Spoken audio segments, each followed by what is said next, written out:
But one thing, Mr. Chairman, is extremely clear to this representation. Tayo po ay na-scam sa pamamagitan ng libu-libong acknowledgement receipts na basta-basta lamang dinoktor or gawa-gawa lamang. Mr. Chair, almost 5,000 acknowledgement receipts of dubious origin, kapalit ang 612.5 million pesos na confidential funds na basta-basta lang naglaho mula sa kaban ng bayan sa ilalim ng pamumuno ng ating Vice Presidente. Ito po yung inatasan under the Joint Circular Memorandum nung pag-disburse, paggamit ng confidential funds. Sila lang po ang merong kapangyarihan na mag-disburse at mag-implement nitong pondo na ito. At sila pong dalawa, ang sinabi po nila na nag-utos po sa kanila ay ating pangalawang Pangulo, Vice President Sara Duterte.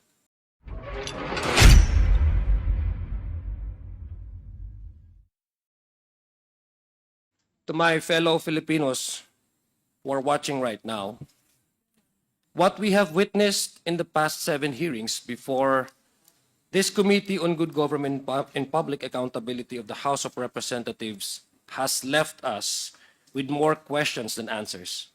Ang mga tanong po natin dito, hindi nakukuha ang kakulang sagot. Bagkus, nanganganak pa ng maraming tanong. But one thing, Mr. Chairman, is extremely clear to this representation. Tayo po ay na-scam sa pamamagitan ng libu-libong acknowledgement receipts na basta-basta lamang dinoktor or gawa-gawa lamang. Mr. Chair, almost 5,000 acknowledgement receipts of dubious origin, kapalit ang 612.5 million pesos na confidential funds na basta-basta lang naglaho mula sa kaban ng bayan sa ilalim ng pamumuno ng ating Vice Presidente. Mr. Chair, 612,500,000 pesos o mahigit kalahating bilyon.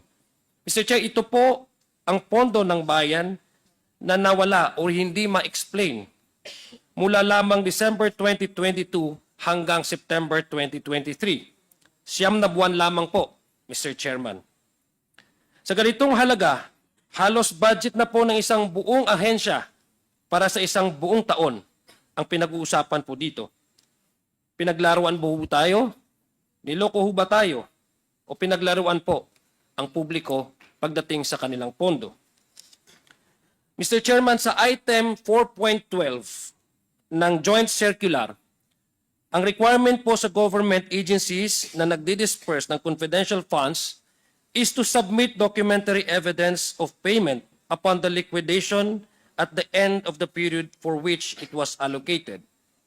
These documents, Mr. Chairman, are to be submitted to the Intelligence and Confidential Fund Audit Unit of the Commission of Audit, who shall then audit these documents. In fact, upon the submission of the liquidation report to ICFAO, a certification signed by the head of agency and its Special Disbursement Officer, or SDO, stating that the expenses were incurred in connection with the agency's confidential expenses and activities with supporting documents and documentary evidence of payment is needed, Mr. Chairman. As the name suggests, ebidensya, is supposed to prove a fact that the confidential funds were utilized for confidential expenses. Ang hindi dapat basta-basta lang ibinubulsa at hindi dapat lang, Mr. Chairman, dapat lang binubulsa o napupunta lang sa kung ano-anong gastusin. Mr. Chair, from among these documents, this committee discovered that the confidential funds, which should be utilized by civilian agencies for security and surveillance activities, was just handed over to 2 members of the Vice President's security team upon the instruction of the VP herself. Sinabi po ito ng kanyang Special Disbursement Officers na si Ms. Gina Acosta at Mr. Fajarda. Those funds, Mr. Chair, were never to be seen again. And according to the SDOs, these same 2 members of our security group supposedly just provided them with the acknowledgement receipts to be submitted to COA. Ibig sabihin po nito, Mr. Chair, para po mag-comply sa requirement na nag-submit ng documentary evidence of payment, ang binigay ng OVP at DepEd ay acknowledgement receipts lamang. But in the course of investigating the OVP and DepEd submissions to the COA, these acknowledgement receipts, which were supposedly submitted to prove that it actually utilized confidential funds for the purpose stated in its fiscal and financial plan, Mr. Chair, we uncovered a number of anomalies. Sabi ko nga po, ang tanong, nanganganak ng mas maraming tanong.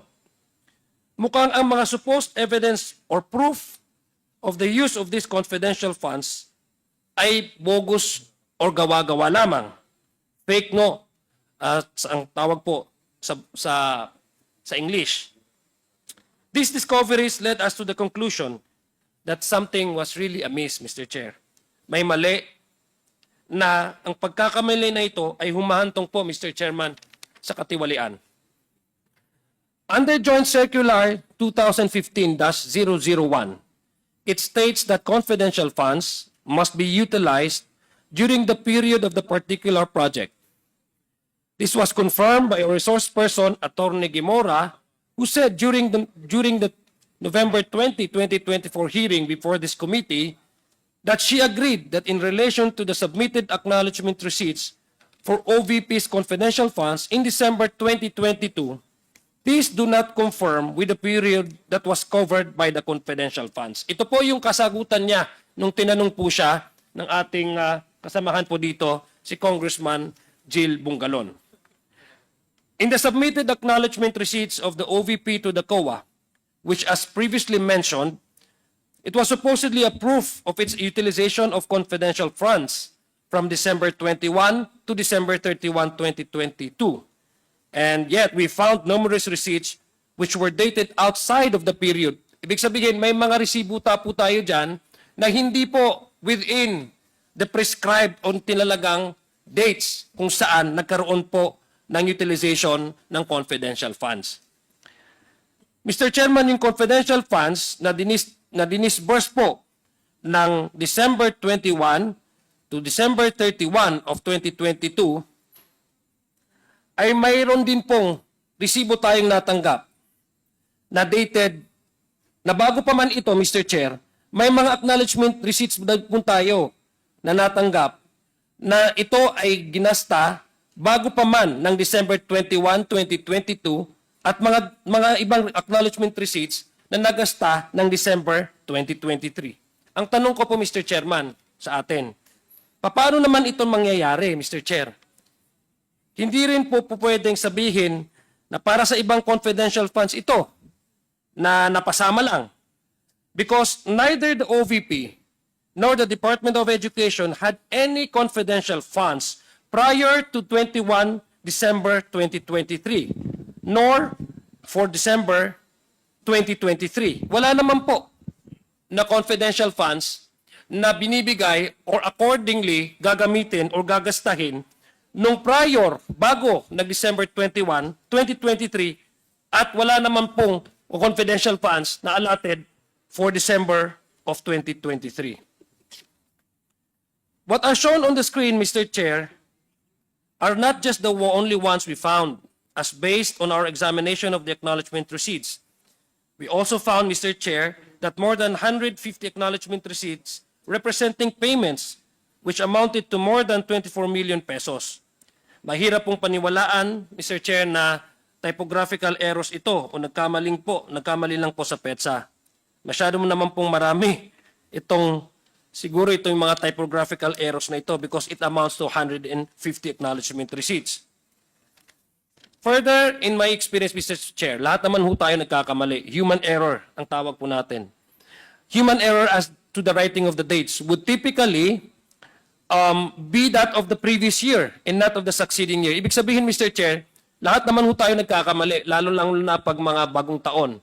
Minsan, hindi pa ho natin masyadong yung acclimatize tayo doon sa pumasok na taon. Ang minsan na susulat po natin ay yung mga nakaraang taon. Hindi po yung preceding year. Na-experience po natin yan as sa human error. na nagkakamali po tayo bearing the earlier year than the preceding year. Ibig sabihin po, Mr. Chair, hindi yung darating na taon ang may susulat po natin sa mga dokumentong pinipirmahan natin. In fact, Mr. Chair, in the OVP's response to the Audit Observation Memo number 2013-211 and 2013-213, dated 19 October 2023, in which the OVP attached the aforementioned acknowledgement receipts for its December 2022 confidential expenses, it stated that the amount of 125 million pesos was supposedly spent within the period. However, as I previously mentioned, Mr. Chair, a total of 158 acknowledgement receipts submitted by the OVP for its December 2023 confidential funds expenses were made outside the period of December 21 to December 31 of 2022. Contrary, Mr. Chair, to the statement of the OVP, Mr. Chair. These acknowledgement receipts were fabricated kasi wala nga po tayong basihan kung bakit ito nagastos. Wala nga ho siya doon sa date kung dapat siya paggastosan. Because they bore dates different from the period covered, Mr. Chair. Simply po yan. Very simple po yan ang makikita po ng taong bayan yan. Para daw po sa 21 of December to 31 of December of 2022 raw po ang mga ARs na isinumite. This is shown by the certification dated 10 of January 2023 where Ms. Acosta certified that the acknowledgement receipts submitted, which we just showed, Mr. Chair, was for the period of December 21 to December 21 of 2022. Yung nakuha po ng OVP noong December 20, 2022. Pero po sa mga AR na ito, mayroong pong dalawa. Isa dated November 27, 2022 at isang dated December 12, Mr. Chair, 2022. Ito pong mga petsa na ito, it preceded the date with the confidential funds were released to the OVP in December 2022, while the others are dated in December 2022 or after the funds have been supposedly spent, Mr. Chair. Ang tanong ko po, paano po nangyari yon na meron po silang mga ARs dated prior to the actual releases of the confidential funds at may mga ARs sila dated na after supposedly na na-spent na yung kanilang confidential funds. Bali ho, Mr. Chair, mukhang base po sa sobrang dami ng mga acknowledgement receipts na ito na isinagawa lang noong hinihingan ng ebidensya ng COA sa pinadalang AOM sa Office of the Vice President. Sa aking palagay, Mr. Chair, ay itong panahon lang din na ito nagsimula gumawa ng mga ganitong klaseng acknowledgement receipts ang OVP para isumite. Para po, Mr. Chair, hindi magmukhang ginasta itong confidential expenses kung saan-saan lang po nila nilagay. Mr. Chair, it's very clear, Mr. Chair, kung titingnan po natin ng dates doon sa covered nung request of the confidential funds with that of the acknowledgement receipt na natanggap po natin, mukhang bogus po at fictitious po itong mga confidential funds, Mr. Chair. Wag din ho natin kakalimutan na by its very nature, Mr. Chair, acknowledgement receipts po ito. Ibig sabihin, pipirmahan mo ito tuwing natatanggap mo ang pera. Ibig po ba sabihin ito, Mr. Chair, mahigit 100 tao ang nagkamali na nagsabing December 2023 ang kanilang pinirman habang tinanggap nila ang pera para sa December 2022? Imposible naman po yan mangyari, Mr. Chair, dear colleagues. Let me go to another discovery that we noticed, Another anomaly this committee noticed was the use of a very unique ink in the shade of blue and several acknowledgement receipts mula po sa Office of the Vice President. At first glance, Mr. Chair, we found that these acknowledgement receipts, which supposedly were signed by different persons in different months, clearly have the same unique shade of blue ink. There are many different types of pens, Mr. Chair. Alam po natin yan. May fountain pens, may sign pens, or whatever in the Philippines na available po sa market. But what are the chances, Mr. Chair, that the same ink would be used for 2 or more acknowledgement receipts submitted by the Office of the Vice President? If you ask me, Mr. Chair, the chances are very, very low. Especially, Mr. Chair, kung titingnan nyo po, itong tinta na ito ay hindi mumurahin. Mahal po yan na ballpen. Hindi po yan common na ginagamit na ballpen. Ang mas kapanipaniwala, Mr. Chair, para sa akin, ay only one person probably made this acknowledgement receipts. And they are not the ones who received the funds as indicated in the acknowledgement receipts. Mr. Chair, my staff was also able to find acknowledgement receipts in different names. But the strokes o yung sinasabi po nating pagkasulat ng kanilang mga signatures signatures na to were identical. Dalawang different persons but the same identical strokes of signatures. Incidentally, Mr. Chair, these were all done on March of 2023. Moreover, Mr. Chair, the signatures all bear the same figure, done to 2 or 3 times. It's hard to believe, Mr. Chair, that such common signatures would appear like this. I admit that I'm not an expert in this kind of analysis, unlike those at the NBI, kasi sila naman po yung competent gumawa nito na examination. But based on what I know, Mr. Chair, these coincidences are too hard to ignore. In any event, Mr. Chair, ito pong committee na ito ay pinapasuri po natin yan sa NBI to make sure that these signatures have signed by the same person. Titingnan niyo mo po yan sa monitor, the same strokes, different persons. We also found out, Mr. Chair, that 2 acknowledgement receipts, both in the name of Milky Sikuya, both had done on the same day. Same po pinirmahan on the same day, same address in Zambales, and using the same pen. However, have totally different signatures. Tingnan niyo po, magkakaiba. The same day, the same date, same name, but different signatures. Tanong ko po, Mr. Chair, did the person who signed this receipt suddenly forget how they signed in the middle of the same day? Nagkamali ho siya, nakapirma pala siya, tapos pipirma ulit ng isang acknowledgement receipt. Di mo ba, pag naka-receive ka na, hindi ka na ho magpipirma at hindi ka namang mag-receive ng isang another acknowledgement or payment? It could have been acceptable, Mr. Chair, if there was merely a small variance between the signatures. Although, as we can see, these 2 signatures are wholly different from each other. Which only leads to the conclusion, Mr. Chair, that whoever made these ARs was not actually this Milky Sikuya. This is truly mind-boggling, Mr. Chair, to say the least. Another, Mr. Chair, another character who we found is a certain Alice Crescencio. There were 3 different acknowledgement receipts in the name of one Alice Crescencio, submitted by the Department of Education in her name. Tatlo po yan na acknowledgement receipts from the same agency, Department of Education, bearing the same name. However, Mr. Chair, similar to our friend, tandaan niyo po si Kokoy Villamin na na-present po natin nung previous hearing. Similar to our friend Kokoy Villamin, Mr. Chair, there were 3 different signatures. Kapansin-pansin din po rito, Mr. Chair, na si Miss Alice, was apparently, according to these ARs, were in different parts of the Philippines. Pinirman niya, nung una, nasa Pasay City siya. Pangalawa, pumirma siya, nasa Iligan City, sa Mindanao. At doon po sa ang aking probinsya, sa Lanao del Sur. Pumirma din ho siya doon. Baka nandun din siya according to the acknowledgement receipt. So, itong pangalan po ito, Mr. Chair, it leaves a very questions, no? Kaya sabi ko, nanganganak ng tanong. Itong mga pangalan na po ito, Mr. Chair, ay hindi pangkaraniwan. Hindi ho natin masyadong naririnig ang Alice Crescencio. Hindi ho common name ito. Kung Maria, ano man yan, yun ang mga common name. But this is an uncommon name. And the chances are, what are the chances, Mr. Chair, that 3 different individuals, persons, have the same names and spelling? What are the chances, Mr. Chair? All receiving the same confidential funds for different purposes from the same agency, which is DepEd. Sobrang laking coincidence ito, Mr. Chair, which actually, it's a mind-boggling.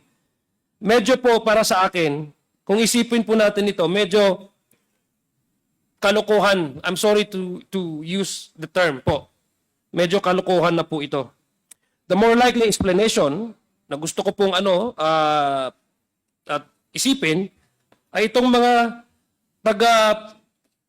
taga-pirma o tagagawa nitong mga ARs na ito ay hindi coordinated. Baka hindi ho sila nag-coordinate and they failed to probably overlook the possibility that they may use the same name. No, signing 3 different ARs from 3 different locations bearing gamit ang isang pangalan, which is, in this case, Alice Crescencio. Mr. Chair, pero hindi po dyan nagtatapos ang mga kababalaghan ang nakikita natin sa acknowledgement receipts. Mr. Chair, it is also these representations. It's my privilege and honor, Mr. Chair, to introduce to you sina Miss Sally at si Miss Sheila. Magkakaibang pangalan po ito, Mr. Chair, at malamang magkakaibang tao. Kaya nga po sila magkaibang pangalan. Pero ano po ang kapansin-pansin, Mr. Chair? At ano ang napapansin natin rito sa pinipirmang acknowledgement receipts nila from DepEd as seen on the screen? Isa lang po ang pirma nila, si Miss Sally at si Miss Sheila.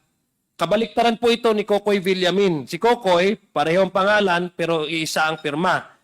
Kabaliktaran po ni Miss Sheila at Miss Sally. Magkaibang pangalan pero parehong pirma. These are 2 different persons, Mr. Chair, from 2 different addresses, I would assume. However, they have the exact same signature with exact same strokes. At baka isang tintang ballpen ang ginamit, Mr. Chair. At magkaibang lugar, Mr. Chair. Nandito po si Manong Johnny, taga Surigao din po siya. So it makes you think, Mr. Chair, that what are again the chances that once again the 2 different people from Digos City and Surigao City, being more than 400 kilometers away from each other, have the same exact name and the same signature. 2 people signing the same acknowledgement receipts, 2 different people signing with the same signatures in 2 different locations which are 400 kilometers apart from each other. Taga Mindanao po ako, so alam ko po yung gaano kalayo ang Digos at ang Surigao. For me, Mr. Chair, only one person did these acknowledgement receipts, but merely changed his handwriting style from print to script in writing, the name and the addresses, but also forgetting, Mr. Chair, probably to change the signature. Yun lang po ang aking naiisip na possible na answer. And because of this, Mr. Chair, I believe that this receipt was again merely fabricated. We have all been introduced to our new characters, Mr. Chair, si Alice, Crescencio, Milky Way si Kuya, Sally, and Miss Sheila. But let us not also forget our original friends na pinakilala ng committee na ito. One of the stars on the issue, Mr. Chair, of the confidential fund is one Mr. Kokoy Villamin. Ina-mention ko po sa inyo earlier, and this was also presented in the previous hearings. Mr. Kokoy Villamin, who happens to receive confidential funds from both the OVP and the DepEd. Kung maalala niyo po, Mr. Chair, si Mr. Kokoy Villamin ay ang isa sa mga unang napansin ng committee ito marahil sa kanyang kakaibang pangalan at sa magkaiba-ibang kanyang mga pirma. Napanood din po natin, Mr. Chair, at napanood ng committee ito ang interview kay PSA Assistant National Statistician Mariza Grande na tinitingnan nila ang pangalan niya sa kanilang records at isiniwalat niya na wala silang makitang records pertaining to Mr. Kokoy Villamin. This was brought about by the request of Congresswoman Jinky Luistro na para po ma-confirm natin na may talagang tao nito, we need to seek the assistance of PSA and NBI. Pero according sa kanila, wala po silang records na may tao pong Mr. Kokoy Villamin. According kay PSA na Assistant National Statistician na Mariza Grande. Base po sa kanilang initial na findings na ito ng PSA, mas panatag ako, Mr. Chair, na ang confidential funds na di umano'y binigay kay Mr. Villamin ay hindi talaga sa kanya napunta at hindi talaga itong totoong tao. I mean, common sense would dictate, Mr. Chair, that same name, bearing the same name, ay hindi po magkakaroon ng dalawang signatures. And it reinforces our original questions kung meron po bang mga taong ganito. Ang pinakabida, Mr. Chair, sa ating naging inquiry in aid of legislation sa committee ito ay of course, si Miss Mary Grace Piatos. Thank you to Chairman Romy Acop, siya po yung unang nakaobserba at na-notice po niya ang pangalan. Dahil yung pangalan pong ito, ang una nating napansin, at napansin ni Chairman Acop, dahil ito po ay kombinasyon, according to him, ng isang restaurant at chichirya. At tama na po, lahat po tayo nag-agree noon. Nung inaisiwalat sa committee ito ang acknowledgement receipt ni Ms. Mary Grace Piatos, kami ay tunay na mangha. Tayo po, hindi lang po tayo, ang buong bayan ng namangha. We reached out to the National Statistics Authority and inquired from them into whether this was a real person or a made-up character. We were likewise informed, Mr. Chair, that the NSA had no record of any person bearing the name of Mary Grace Piatos. There are certain personalities, Mr. Chair, who claim this Mary Grace Piatos were merely a code name, adding that in television and in movies, sa mga palabas at sa television, these code names are used for secret mission. But the fugitive, and I address to him directly in hiding, forgets that this is real life. Tunay po tayong nag-iimbestiga dito, hindi po ito television, hindi po ito palabas. That the people's money, earned through the hard work of every Filipino, should be scrutinized on how they were spent by our agencies. Mr. Chair, ang keyword, Mr. Chair, is transparency. Transparency is required kasi kailangan masilip ng otoridad, gaya ng COA, o kaya't ang taong bayan kung nasa tama ba ang paggastos ng kanilang pondo. In this particular case, the confidential funds. The PSA recently informed us, Mr. Chair, that our new friends, Mr. Kokoy Villamin, Ms. Milky Sikuya, and Ms. Alice Crescencio, are also all non-existent. Wala po silang record. Non-existent. Hindi po sila, according to PSA, ay posibleng hindi po ito mga tao. There is no record of their birth, no record of their marriage, contracts, whatsoever, or death. No, sana naman po, hindi death, no? Although we just want to leave no stone unturned. That's why we request them if they have a proof that would really prove an evidence of their existence. Birth, marriage, or even death certificates. Wala po, according to PSA. In fact, Mr. Chairman, of the 677 names from the DepEd acknowledgement receipts, which we submitted to the PSA for verification, para po patunayan na kung mayroon bang tao na ganito, the 677 names from the ARs, it was determined by the PSA, Mr. Chair, that only 405 of these ARs with these names have no record whatsoever. So malaki-laki po yung persyento, 677. Out of the 677, 405 ang wala pong verifikasyon at wala pong record ang PSA. So, Mr. Chair, it is unlikely that all of these are merely code names, as some supposedly high-powered lawyer would claim, that this simply would not make sense from a legal standpoint, which we will discuss more, Mr. Chair, and from a practical perspective, since it would be an unbelievable, unimaginable amount of effort to do. Imagine, Mr. Chair, gumawa ka, pag-imbento ka ng ganyang karamihang pangalan. At let us go back to Alice Crescencio, if assuming without conceding that these are code names. Di ba pag mga code names po, ibig sabihin you somehow protect the real identity of the person. That's why you're using code names. Itatanungin ko po, ilang beses silang kumukuha ng code names sa sina-assign sa isang tao? Halimbawa, si Alice Crescencio, 3 beses pumirma sa magkakaibang lugar ng ARs. How would they find out if Miss Alice Crescencio is assigned to a particular person kung 3 beses nila itong ginamit? Kung tanamang, if assuming that what they're saying is true, how sloppy they are to work and assign 3 code names to same code name to 3 different persons. Mr. Chair, under item 4.15.3 of the joint circular expressly requires that the SDO certify to the fact that such supporting documents for confidential funds are kept in a vault, while item 6.2.21 of the same joint circular requires that liquidation reports along with supporting documents like the acknowledgement receipts, are required to be submitted in a sealed envelope. Ibig sabihin, ang sinasabi po dito sa joint circular, kinakailangan po na mag-certify ang SDO na may supporting documents ang confidential funds at nilalagay po sa vault para hindi po basta-basta may labas yan. At sinasabi din ho dito sa sa joint circular na ang liquidation reports ay dapat may supporting documents. Hindi lang po ang ARs, no? At nilalagay po yan sa sealed envelope. Ganun po kaimportante yan.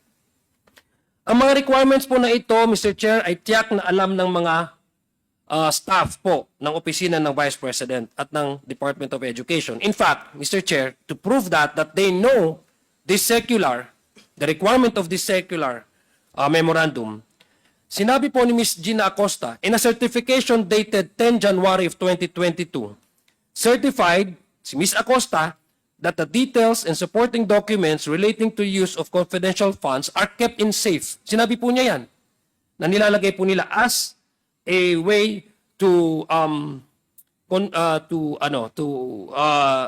observe what is required of them to do. This includes, Mr. Chair, the acknowledgement receipt of Ms. Mary Grace Piatos, according to her. So ang tanong ko po, Mr. Chair, kung meron pong stricto ang joint circular na dapat ilagay sa safe, sa vault, the joint circular uses the term vault, no? And uses also the terms and the phrase supporting documents. E di para saan pa kaya ang security measures na ito sa joint circular kung code names lang din pala ang gagamitin? Bakit ilalagay pa sa envelope kung hindi naman sigurado na totoong tao yun kasi code name pala? Sa madaling salita, Mr. Chair, what is the use of the requirement under the joint circular of keeping records locked in a safe and transmitting them via an envelope marked confidential funds kung hindi pala tunay na tao? Kung codenames yan, pwede mo naman po nakalagay yan sa mesa. Malay mo ba natin kung sino si Alice Crescencio? Ano ba ang tunay niyang pangalan? Diba? If we are really to protect their identity. So why there's a need for the joint circular to require the agency to keep it in a safe and then have acknowledgement receipt and then put it in a sealed envelope? If these receipts, Mr. Chair, actually used. Actually, there are 3 safeguard. Number 1, it must be sealed. May nakalagay na confidential at dapat nakalagay sa vault. Yes.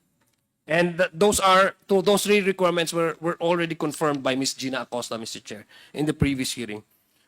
Mr. Chair, again, let me continue. If these receipts actually use code names, what is the point locking it in a safe, again, and secure the vault and secure it in the vault? When the details therein have already been obscured or changed, pinalitan na hindi niya tunay na identity. Halimbawa, si Congressman Paulo Ortega, ang kanyang codename ay si Magneto. Pwede naman dyan nakalagay dyan. Malay ba natin na si Magneto pala si Congressman Paulo Ortega? Mr. Chair, the interpretation offered by those who claim that code names can be used is patently absurd. I'm sorry to say this. And we in government, Mr. Chair, cannot and should not dabble with the absurd. Hindi dapat ito biro, hindi biro ang pinag-uusapan dito. Hindi lang naglalaro dito, Mr. Chair. Seryosong bagay po ito. Kaya nga po may joint circular Kasi seryoso po ang gobyerno kung paano po nilalagay ang criteria kung paano gastusin po ang pondo ng taong bayan, ang pera ng ating mga kababayan. So hindi po ito dapat laro-laro at hindi po lang dapat itago sa mga code names. Furthermore, Mr. Chair, just because the issue involves confidential funds doesn't mean we can ignore, exploit, and essentially invent acknowledgement receipts, which under the joint circular are proof of payment. Paano po mapoprove na itong isang tao na ito, nagangalang ganito, ay nakatanggap dahil siya informant, kung ang nilalagay lang natin na acknowledgement receipts ay hindi niya pangalan or code name lang, Mr. Chair, Your Honors. How can we then confirm, especially COA, Mr. Chair, that the confidential fund actually went to the right person for the stated purpose if the amount can be claimed with a code name? Mr. Chair, how can the Commission audit ensure that the agency who utilized confidential funds actually utilized it for its actual stated purpose, as allowing a code name, Mr. Chair, to me, just allows this, Mr. Chair, to be prone to abuse, but just writing any name and calling it as such, Mr. Chair. And when accountability is required from the agency of the government, the inquiry will be brushed aside only on the basis of supposed confidentiality. Ganun po eh. So we are actually weakening not only COA, but even this committee, the inherent right of this committee to exercise its oversight function. Para lang ho, Mr. Chair, to me, para lang ho itong biro-biro lamang lang. So I think those are the things that we need to consider and probably to propose a bill that would really secure the identity of the informants and as well as to prove that those informants really do receive the payments. Ilan lang po, Mr. Chairman, ito sa mga anomalyang napansin natin sa ating pag-imbestiga, sa mga documentary evidences of payment na isinumite ng Office of the Vice President at ng Department of Education para di umano'y magpapatunay sa paggamit ng confidential expenses nito. Sa aking mga kababayan, to my fellow Filipinos, I would wish that this committee's inquiry in aid of legislation with regard to the issues on confidential funds surrounding OVP and DepEd was understood. Pinapanalangin ko po, Mr. Chair, na maintindihan ito ang trabaho po natin at ginagawa po natin dito sa committee nito. Pinapanalangin ko na maintindihan ito ng ating mga kababayan. Dahil hindi po ito pondo ng isang taong pinag-uusapan. Hindi po biro ang pinag-uusapan dito. Hindi po madali ang mga na-involved na tao po dito. Ito po ang pinag-uusapan natin ay pondo po nila. Pera po ng taong bayan. And we want to make sure that whatever manners these funds are spent and utilized, it should ultimately be for the goal or objective of making their lives better. If we, Mr. Chair, as lawmakers, do not adhere to our duty to inquire with resource speakers which are aimed at addressing gaps in the law, we would not be able to pass bills to eventually become law to address these very gaps which are prone to abuse. Ang ginagawa po natin dito, at kung hindi natin ginagawa at ine-exercise ang ating oversight function, paano po tayo makakagawa ng batas para protektahan ang pera ng ating mga kababayan? This is exactly what we, Mr. Chair, this committee, as lawmakers, as legislators have done here. And this is the primary reason of why we have undergone numerous hearings in our inquiry in aid of legislation with regard to confidential funds without fear or favor. Mr. Chair, in closing,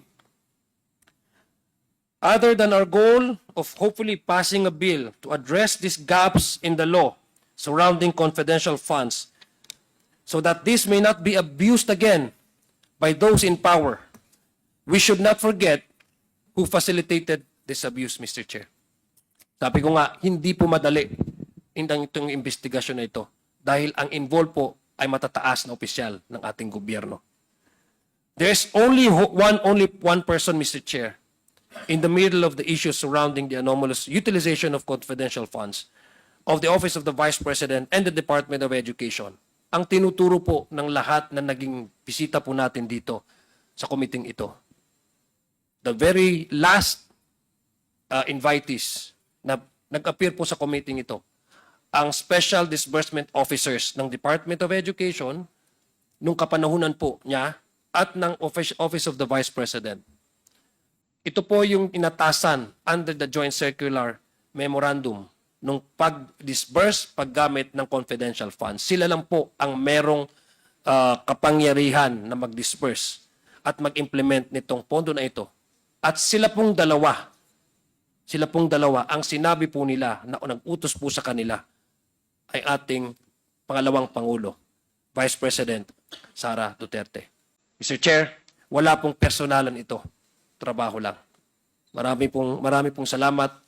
Magandang umaga po sa ating lahat. Assalamualaikum warahmatullahi ta'ala wabarakatuh.